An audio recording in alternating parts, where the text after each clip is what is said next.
Nagkaroon din po ako ng utang na umabot po halos ng 5 milyon. Pero dahil po sa Sante, nabayaran ko po yan. Imagine nyo po yung income na pwede pong ibigay ng Sante sa kanya.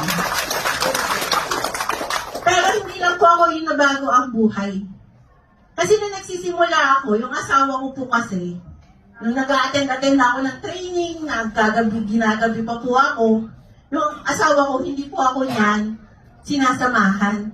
Pero hindi naman niya po ako tinututulan. Parang malaki po kasi yung tiwala niya sa akin. Pero, yun po, nung nakapag-travel na po ako, nag-15 days po kasi ako sa US, sabi niya, gusto ko nang sumama.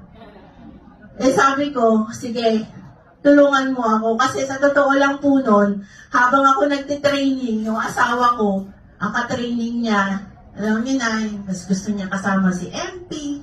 Sino man kakilala kay MP. So, yun po. Ginagabi ako po ng uwi. Hindi naman siya nagagalit, pero hindi niya ako sinusundo. Alam niyo po yung hirap ko po nun. Kasi wala pa pong sasakyan nang start ako. Yung dalawang mother box, kaya nga nang laki na natatawan ko nun eh. Bibit-bitin ko po yan pa uwi. Lalakad. Tapos sabi ko kay Lord, tingnan niyo po yung paghihirap niyo, tulungan niyo po ako. Kasi asawa ko, di ako tinutulungan. Pero alam niyo po,